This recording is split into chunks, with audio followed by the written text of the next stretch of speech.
Let's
continue with what we were doing in the previous lecture.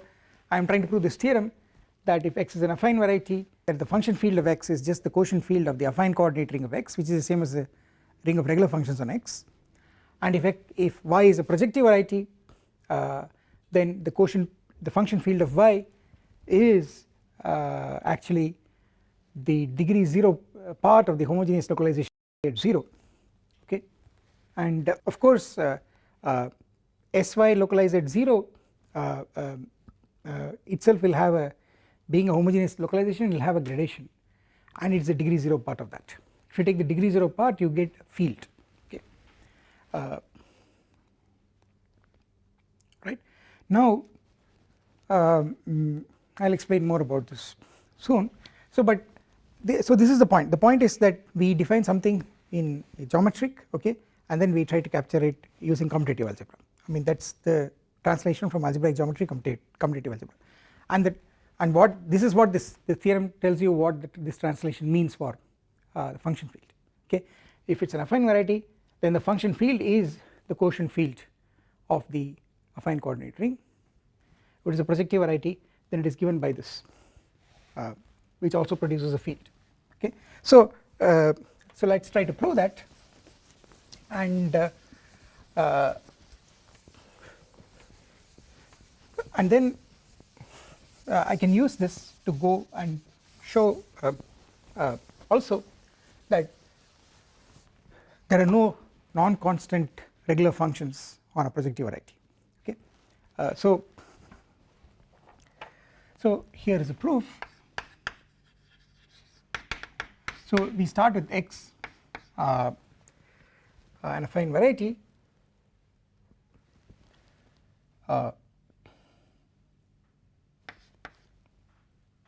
x is irreducible closed in some an,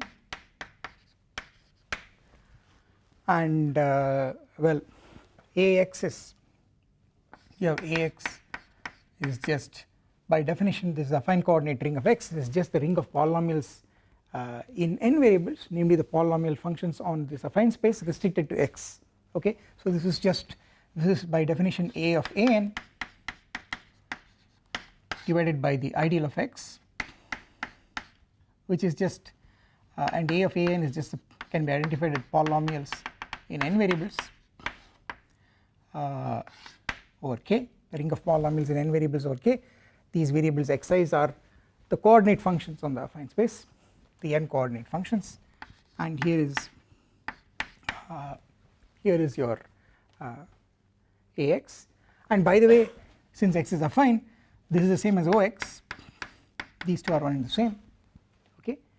And what I am trying to show is I am trying to show that kx is the same as the quotient field of ax, alright. So yeah, so so, 'cause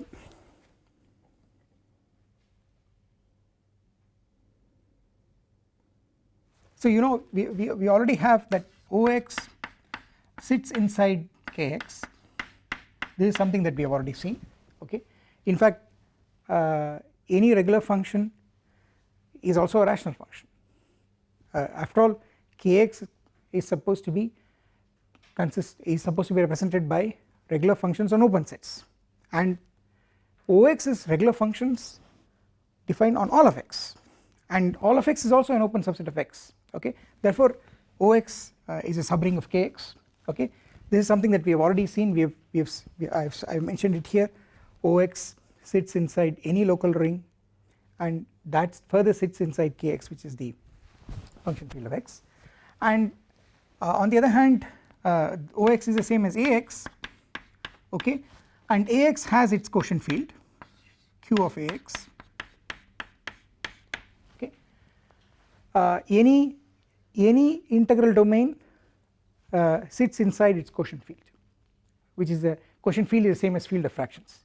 Any integral domain sits inside its quotient field, okay, and there is a property which says that, you know, the quotient field is the smallest field in which the quotient field of an integral domain is the smallest field in which the integral domain sits, okay. That's also called the universal property of the quotient field or field of fractions, and therefore since Qax is a quotient field of Ax, which is the same as Ox, it is the smallest field which contains Ox, and since Kx is a field which contains Ox, okay, this has to be contained in that. Therefore, you know, you get a unique ring homomorphism from here into this, okay. So this ring homomorphism is a unique ring homomorphism which just expresses the fact that an integral domain sits inside its field of fractions or quotient field, and the quotient field is the smallest field which contains that integral domain. So if some other field contains that integral domain, then this quotient, there is an isomorphic copy of this quotient field inside that field, okay, and that is what is given by the image of this map, which is an injective map. And in fact it's pretty easy to write out what this map is. See, what is the quotient field of Ax? You see, Ax is given by polynomials f and g. Ax is just Ox.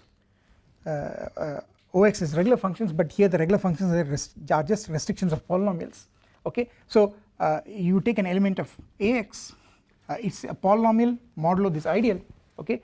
So you can write it as f bar, okay. So if I take a polynomial in n variables, namely f, then there is this quotient which is going modulo the ideal of x, and f goes to f bar, which is an element here, okay. And of course f bar is the coset f plus ix, okay. So you have this f bar. So this quotient field will consist of things like this. There will be things of the form f bar by g bar, okay. So because of the field of fractions of an integral domain consists of all fractions, okay, quotients of two elements of the integral domain with the denominator element not being 0, okay. So the g bar cannot be 0. So this is how an element here will look like, okay. And what is the element to which you will send it? After all, f bar by g bar, if you think of it as after all as a function, this is just f by g, okay. After all, f bar, what is f bar in Ax? What does it mean? It is simply restriction of the polynomial f, which defines a function on this affine space, to the subset x. So geometrically f bar is actually f restricted to x, okay. F bar is what you get algebraically. It is a coset. It is read of, it is reading f modulo ix, but geometrically what is it? It is simply restricting the polynomial f to this closed subset x, the subset x. So you know, so if you take f bar by g bar, you are just actually restricting f bar, you are just evaluating f by g, and where does f by g make sense? Where g does not vanish, okay. And where g does not vanish is an open set.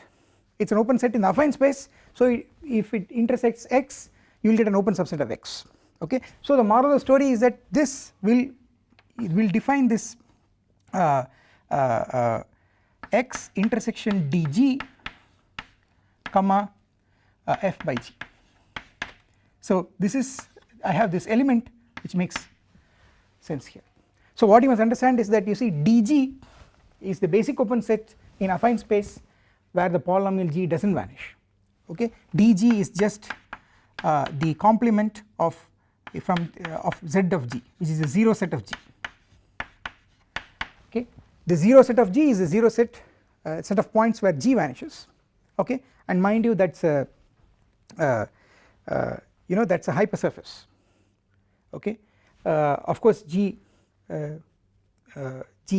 need not be irreducible, but even if you factor g into its irreducible factors, then this zg will be a union of those z of those gi's, where the gi's are the irreducible factors of g, and each zgi will be a hypersurface, okay, which means a codimension 1 subvariety, okay, that is n minus 1 dimensional closed subvariety of an, okay.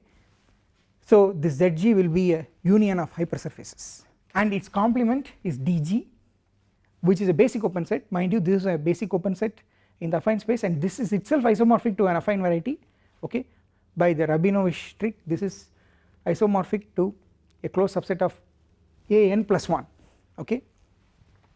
So this dg is an open subset and x intersection dg is an open subset of x, and there f by g makes sense, right. And so this is how you define this map, okay. And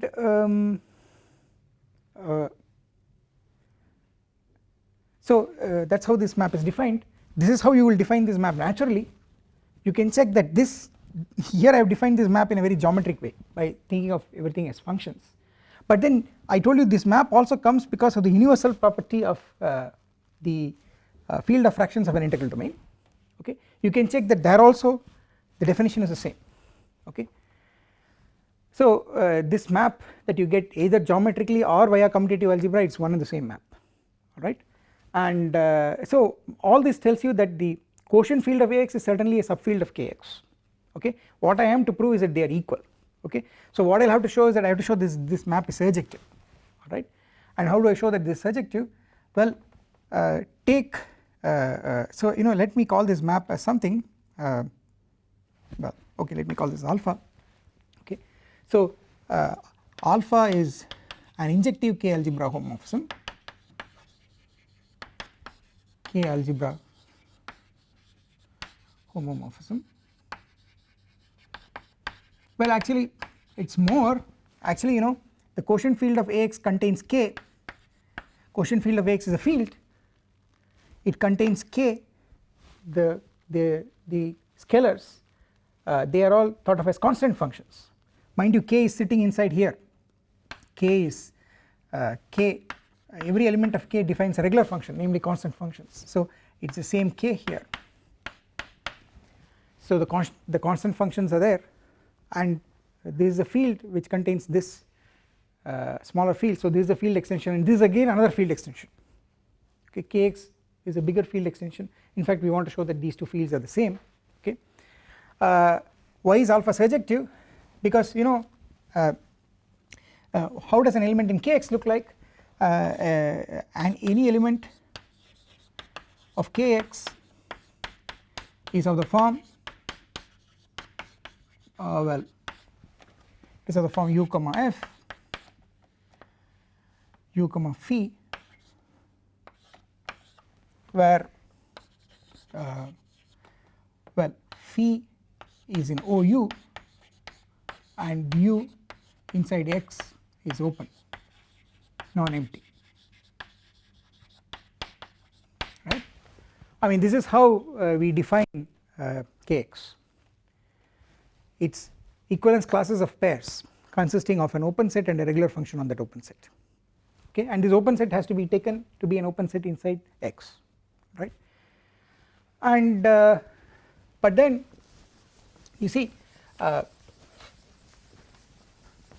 little bit of thought will tell you that this is the image of an element from the quotient field of Ax, and what is that element is very easy to guess by just concentrating attention at a single point.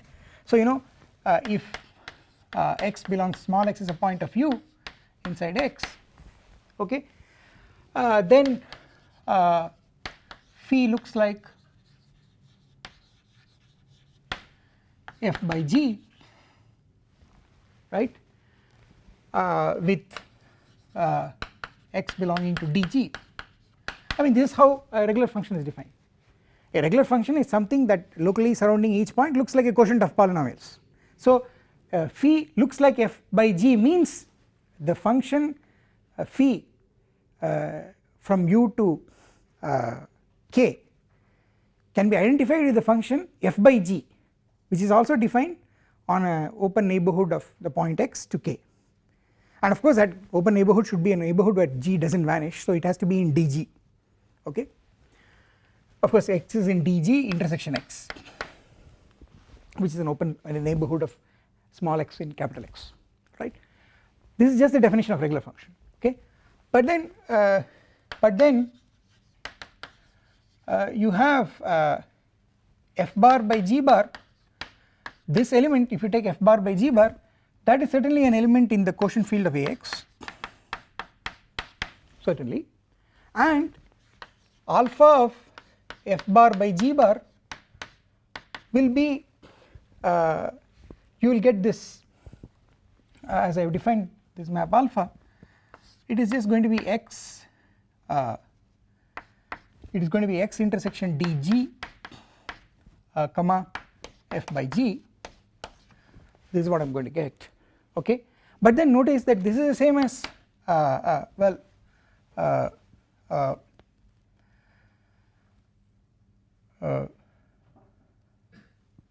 and of course you know but this is the same as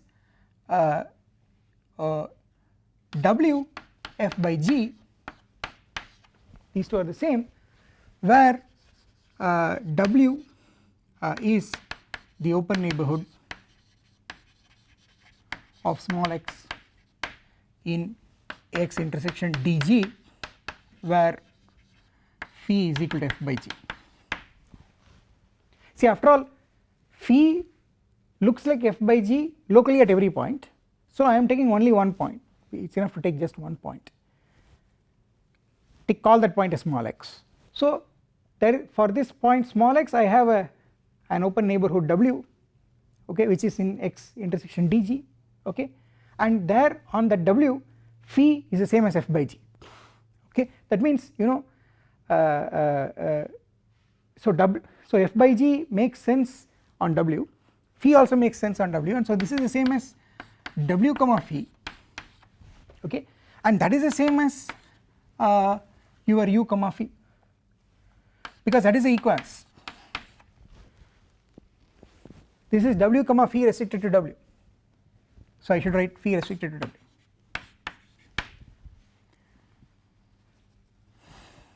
I mean the restrictions are obvious, let me not write it, okay. So in other words, so this implies alpha is surjective,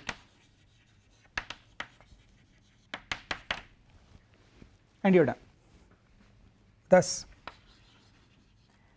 the quotient field of x is the same as, well, this isomorphism is alpha as I have defined it, it is a quotient field of the function field of x kx is the same as the quotient field of Ax, okay, which is the same as quotient field of Ox, because Ox is the same as Ax, okay.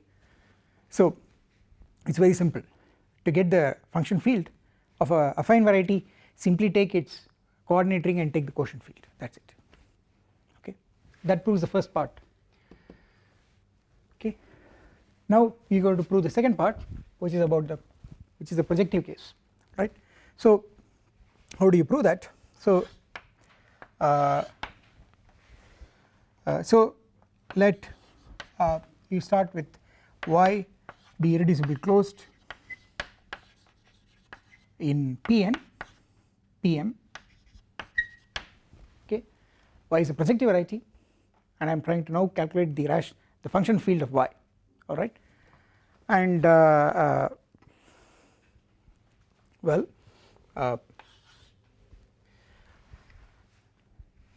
then of course the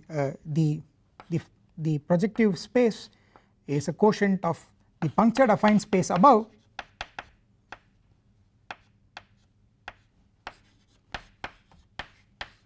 and the homogeneous coordinate ring of the whole projective space is the same as the affine coordinate ring of the affine space above, and this is just polynomials in m+1 variables. Okay, and the homogeneous coordinate ring of y is just this modulo ideal of y, where ideal of y is all those homogeneous polynomials which vanish on y. So this is IH, I will put a subscript h to just remind you that it's a homogeneous ideal, it's a ideal generated by homogeneous elements, namely it is generated by all those homogeneous polynomials in these m+1 variables which vanish throughout the locus y. Okay. Now we have seen in earlier lectures that that the projective space has an affine cover consisting of m+1 open subsets which are each isomorphic to affine M space. Okay, so we have Pm K is union of Ui I equal to 0 to M. Ui is just the complement of the 0 set of xi. Okay, this is a 0 set in this is a projective 0 set, this is a 0 set in Pm. Each xi is a homogeneous polynomial of degree 1, its 0 set will define a closed subset of projective space. It's called the hyperplane projective hyper, it's called the projective hyperplane defined by xi, vanishing of the xi, and its complement is this ui. Okay, and these ui's are all open sets, and we have seen that there are isomorphisms phi I from ui to am. Okay, there are isomorphisms like this, and you know how these isomorphisms are written. Ui corresponds to all those points with projective homogeneous coordinates with ith coordinate not 0. So what you do is, if you take a coordinate like this, which is written as lambda naught through lambda m with colons to indicate that it is a common, that it can be scaled by a common ratio, these are the homogeneous coordinates, you simply send it to lambda naught by lambda I, lambda m by lambda I, where you omit lambda I by lambda I. This is the map, this is the map that is defined set theoretically, and we proved that this map is an isomorphism of varieties, and under the isomorphism of varieties this translates to, this is a geometric map and it translates to commutative algebra to an isomorphism of the affine coordinate rings, namely A of AMK. So this is by pullback, this is pullback of regular functions, and give me a regular function here, you compose with this, you get a regular function here, that is a map like this, the opposite direction, and this is a K algebra isomorphism. This is of course isomorphism varieties. Okay, and here I will get O of ui, and we proved that what this O of ui is actually it is the coordinate ring of Pm localized at xi, and then you take degree 0 part. Okay, so we proved this. So we have proved this in an earlier lecture, right? And now this is the picture with the whole projective space. Now you rewrite the picture that corresponds to this closed subset y. Okay, so what you will get is, if you intersect with y you will get y also as a union of I equal to 0 to m y intersection uy, okay. So y is covered by these y intersection ui, and each y intersection ui is an irreducible closed subset of ui, and under the isomorphism phi it will give you an irreducible closed subset of affine space, so it will correspond to an affine variety. So this just expresses the projective variety as a union of at most m plus 1 affine varieties. So we use this to show that any projective variety is a union of affine varieties, and we later on proved that any quasi affine variety is also a union of affine varieties, and therefore we proved that any variety is a finite union of affine varieties. So the affine varieties are the building blocks of all varieties. Anyway, so you have this, and what happens is that what happens to this isomorphism, this y intersection ui you will have an isomorphism phi, the phi will give you an isomorphism with phi of y intersection ui, which is a variety there, and what will happen is that and if you will translate, if you go to commutative algebra, this will translate to A of the affine coordinate ring of phi of y intersection ui, which is an affine subvariety. Phi of y intersection ui is a irreducible closed subvariety of am, okay, and again this is phi star, which is pullback of regular functions by phi. Okay, this is also a K algebra isomorphism, and what you are going to get here is the ring of regular functions of y on y intersection ui, and we proved that this can in fact be identified with s of y. You localize at xi and then take the degree 0 part, okay. So it's this thing, when you intersect it with y you get this, alright, and now here is a point. The point is, well, ky is the same as k of y intersection ui if y intersection ui is not 0, is not empty, okay, because I told you that the function field is not going to change if you go to a non-empty open subset. Y intersection ui is a non-empty open subset of y. I mean, of course I am choosing an I such that y intersection ui is non-empty open subset of y. If some y intersection uj is empty, I do not choose that j, okay. There is certainly at least one I such that y intersects ui, okay, and you take that y intersection ui, that is an open subset of y, non-empty open subset of y, it has the same function field, but then k of y intersection ui is the same as k of phi of y intersection ui.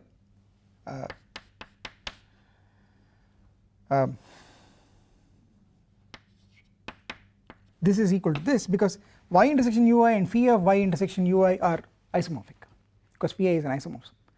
But then so this is the function field of phi of y intersection ui. Phi of y intersection ui is phi of y intersection ui is a subvariety of am,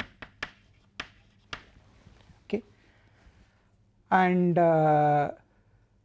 so it's affine, it's an affine variety, and we have just now proved here in the first part that if you have an affine variety, then the function field is given by taking the quotient field of the quotient field of the ring of regular functions, namely the affine coordinate ring. So this is the same as quotient field of the affine coordinate ring of phi of y intersection ui, okay, and of course here when I put equality, maybe I should put here isomorphism, because I am using the fact that if two varieties are isomorphic then their function fields are isomorphic.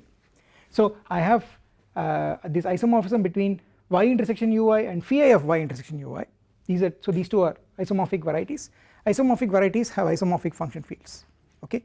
So that is a fact that is pretty easy to understand, I didn't state it, but let me try to write that down here. Suppose you have x, so let me use some other notation.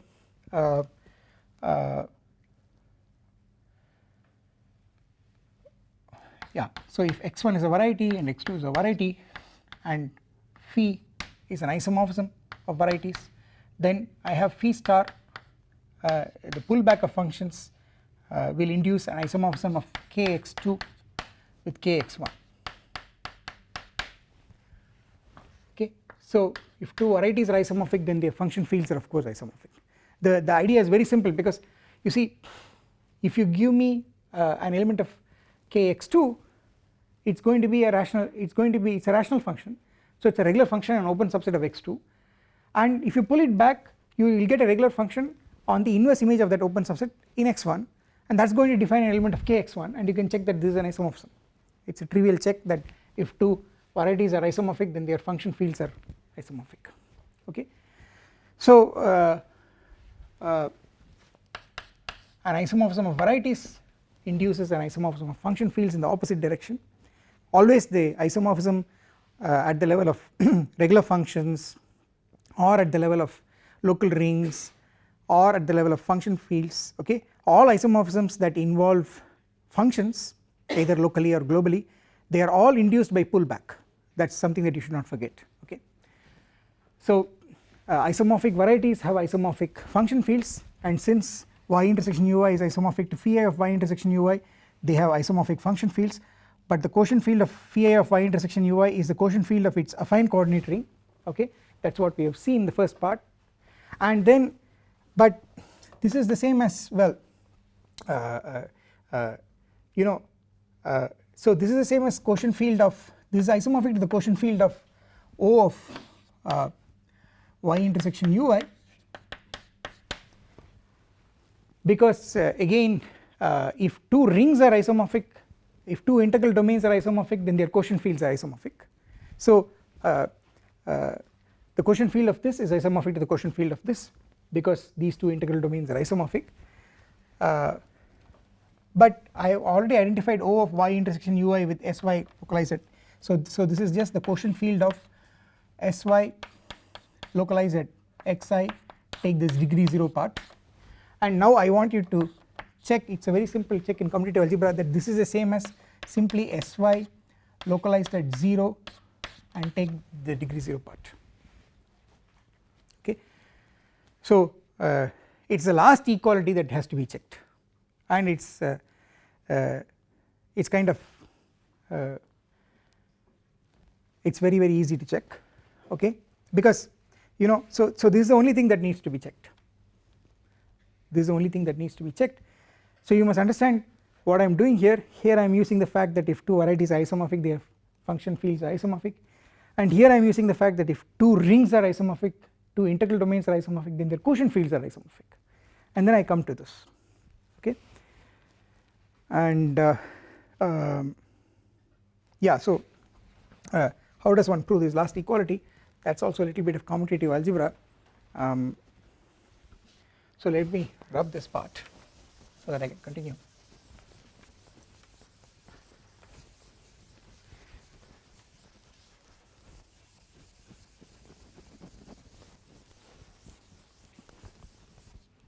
So well,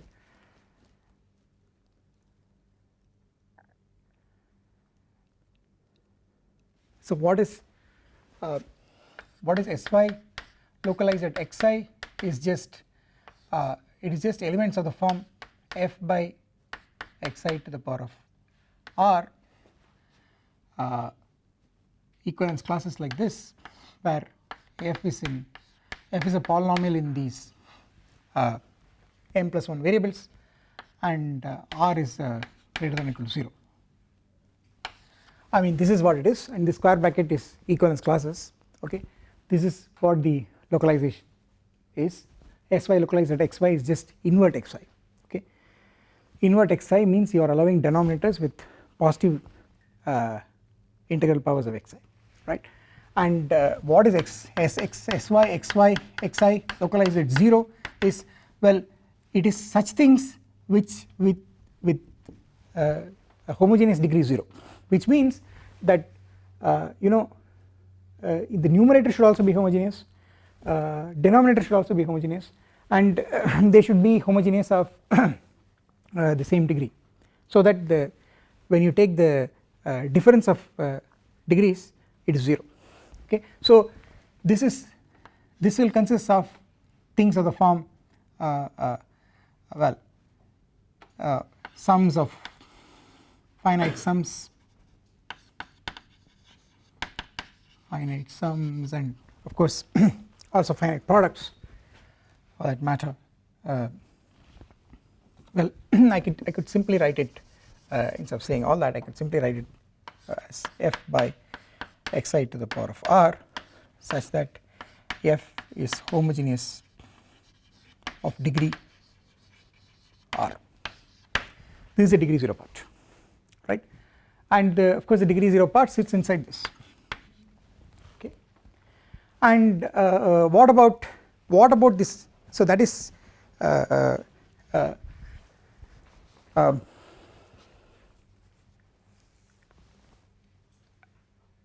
and if I take the quotient field of this, okay, this is an integral domain, all right, and I take its quotient field.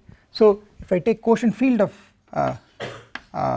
s y xi at 0, this is what this will sit inside, and this will consist of quotients of things like this. So it will be something like f by xi power r divided by some g by xi power s. It will be quotients like this,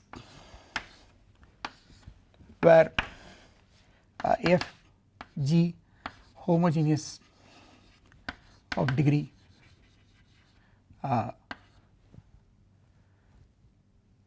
and s respectively. This is what it will be, all right, if I take the quotient field of that, right. And well,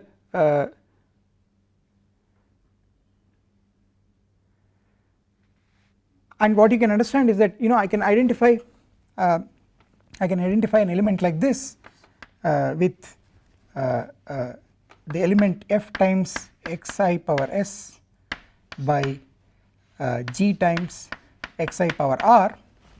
Okay, this, if you just divide these two very naively, this is what you will get. Okay, and the numerator will have degree r plus s, denominator will have degree r plus s. So this is the quotient of homogeneous polynomials of the same degree. Okay, so what you are going to get is you are going to get an element here. Okay, so see, this belongs to sy localized at 0, degree 0 part. I will tell you what this means. See, sy localized at 0 is equal to is gotten by inverting all non-zero homogeneous polynomials. Okay, this is, the notation is ring localized at a prime ideal. Okay, so the point what I want you to notice is that this is homogeneous localization. See, normally when you localize a ring at a prime ideal, you are supposed to invert everything outside that prime ideal. Okay, but here it's homogeneous localization. What you are doing is you are not inverting every non-zero polynomial, but you are inverting only non-zero homogeneous polynomials. The reason why you are inverting only homogeneous polynomials is because only then this localization will get a gradation. Okay, if I, mind you, this sits inside sy localized at 0. So this, when I write like this is the usual localization. 0 is a prime ideal, and ring localized at a prime ideal is invert everything outside that prime ideal. So this is actually the quotient field of sy. This is quotient field of sy. This is very big.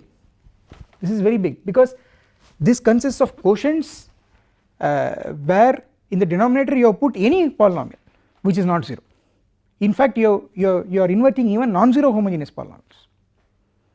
even not, I mean sorry, you are in fact you are inverting even non-homogeneous polynomials, alright, but this is smaller, you are inverting only homogeneous non-zero polynomials, only those homogeneous polynomials which are non-zero you are inverting them. So this gives you a subring of this which is the quotient field, okay, but this is graded because the gradation can be defined as degree of the numerator minus degree of the denominator, because the denominator consists only a homogeneous polynomial which is non-zero, because you are here you are inverting only the non-zero homogeneous polynomials, and in this if you take the degree 0 part, that is what this is. So this consists of exactly elements like this, okay, this consists of exactly elements which are given by numerator homogeneous polynomial, denominator also homogeneous polynomial, they are both of the same degree, okay, and therefore you can see that this is certainly sitting inside this homogeneous localization degree 0 part to which this belongs, and that is a map. You send this guy to this guy, alright, and you can check that this map is injective, alright. What we are trying to say is that this is also surjective, that is what we want to prove. We want to show that this there is an isomorphism between this and this, okay. I have written equality, but in most cases the equality is just isomorphism, with proper identification an isomorphism can be treated as an equality. I mean if you think of this function as the same as this, okay, as a function, then you get equality, but if you prefer to write it like this with all these weird brackets here and another weird bracket here if you want, okay, then you can think of it as a formal isomorphism, okay, but if you just think of them as functions, it is just equality, right. So so this is sitting inside this, and conversely you can check that if you give me any element here, it comes from an element here, okay. So so the only fact that needs to be proved is that this is surjective, alright, and how does one show that? It is very very simple. Conversely, see, if you want, let me call this map as alpha sub I, let me call this map as alpha sub I. So I just want to say that alpha sub I is well an injective K algebra homomorphism. Of course, see, the fact is that this is a non-zero homomorphism from a field, and a non-zero homomorphism from a field is always injective, so you do not have to worry about verifying the injectivity because the source is a field, alright, being the quotient field of this integral domain, alright. I have to only worry about the surjectivity. So how do you get surjectivity? Surjectivity is also pretty easy. Well, take an element here. How does an element here look like? It will look like a quotient of two homogeneous polynomials of the same degree, alright. So take f by g, take a quotient in this, which means that f and g are homogeneous of the same degree, and of course g is not 0 because whatever you put in the denominator, whatever you invert is not 0. So any element here looks like this, and I want to tell you that this element actually comes from an element here, okay, and that's perhaps pretty easy. You can easily see that I just have to divide by the same power of xi as the degree of f, which is the same as degree of g. So it's obvious. So you can see that. So it's surjective, obviously.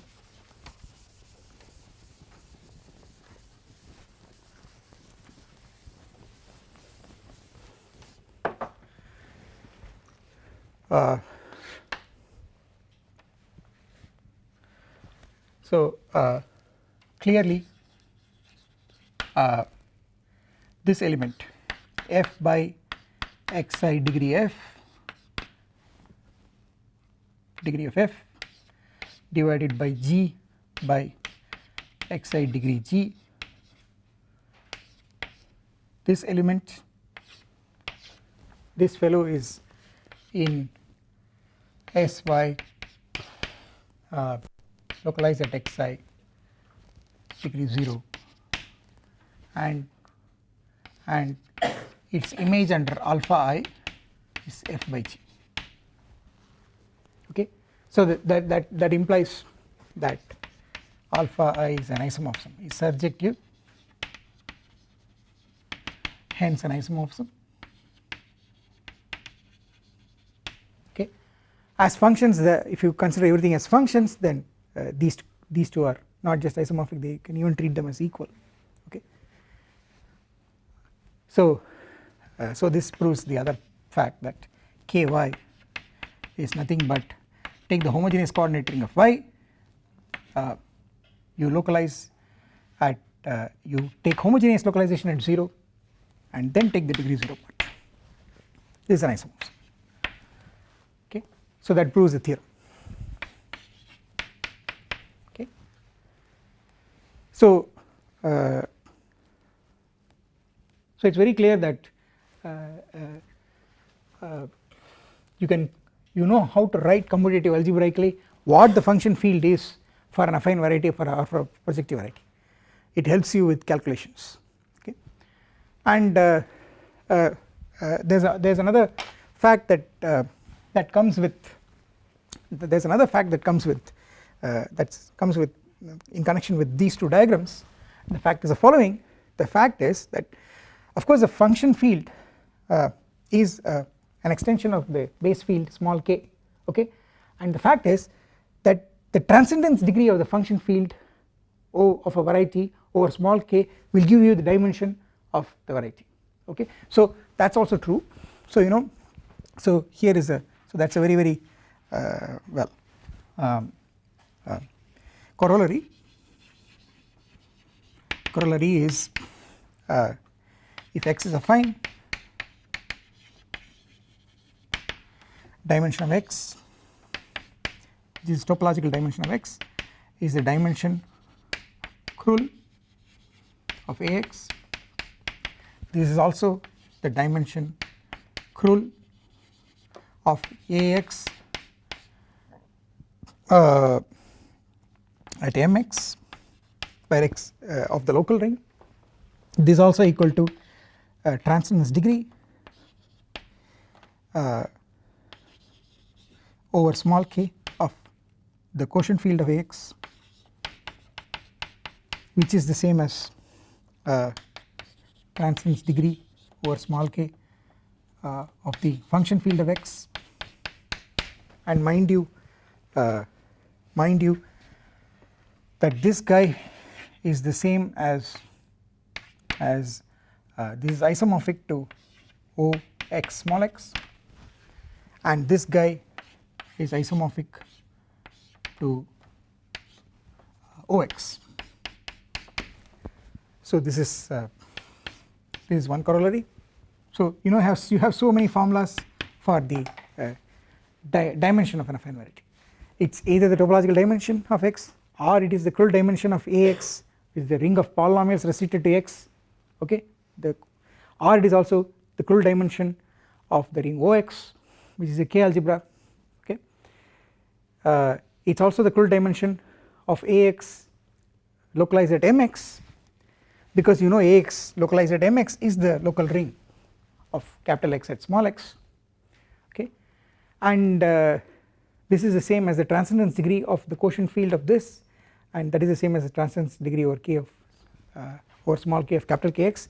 So this is one important corollary. And if you have and the point is that if it is projective also, all these statements are correct, except that you don't bring in the global regular functions, because as I told you, we are going to prove that for a projective variety all the global regular functions are all the only global regular functions are all constants, okay. So if y is projective, then you know I'll have to forget this, okay. This is the only thing that I have to throw out, but everything else can be written. So let me write that out. If y is projective, then also you will see that dimension y, topological dimension of y, is the same as the Krull dimension of the local ring of y at a point small y, and there is also the transcendence degree over small k of the function field of y. This is what will happen, okay. And so why is this a corollary of all that we have seen? I have to explain that, and the see, we have already proved the topological dimension is the same as Krull dimension of the affine coordinate ring for an affine variety, and but you know but then you know if you take the Krull dimension of the local ring, okay, then you see the Krull dimension of the local ring is just the Krull dimension of this, okay, but the Krull dimension of this is actually the same as the height of this maximal ideal, okay. See, because when you localize at a prime ideal in the local ring, the only prime ideals that survive are the prime ideals which are contained in the localized prime ideal, in the prime ideal that you are localizing, okay. So what is one thing in commutative algebra that you should remember about localization? If you take a ring, if you take a commutative ring A, and if P is a prime ideal, if you go to AP, what are the prime ideals in AP? The prime ideals in AP are precisely the prime ideals in A which are contained in P. By going to AP, you are throwing out, you are removing all the prime ideals which are outside P, which have elements outside P. So by going to AP, you are actually only focusing attention on prime ideals which contain P. So you know the Krull dimension of this thing, this is a local ring, so the Krull dimension will be, it has only one maximal ideal, and you know Krull dimension of a ring is just supremum of the heights of all its prime ideals, so it will be the height, it will be here the biggest ideal is this maximal ideal, so the Krull dimension of this ring is the same as the Krull dimension of the height of this maximal ideal, but then this local ring modulo this maximal ideal is just the base field k, okay. This ax localized at mx modulo mx is just k, okay, and the dimension formula will tell you that dimension of k is 0, therefore the dimension of ax mod therefore the dimension of ax localized at mx is the same as the height of mx, okay, and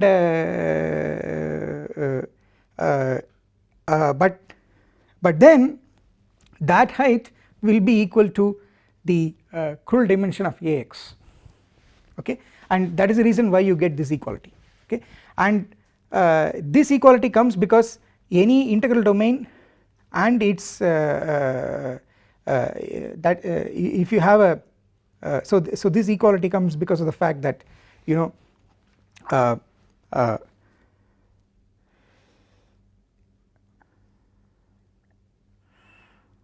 so this also comes from a formula that I have stated earlier.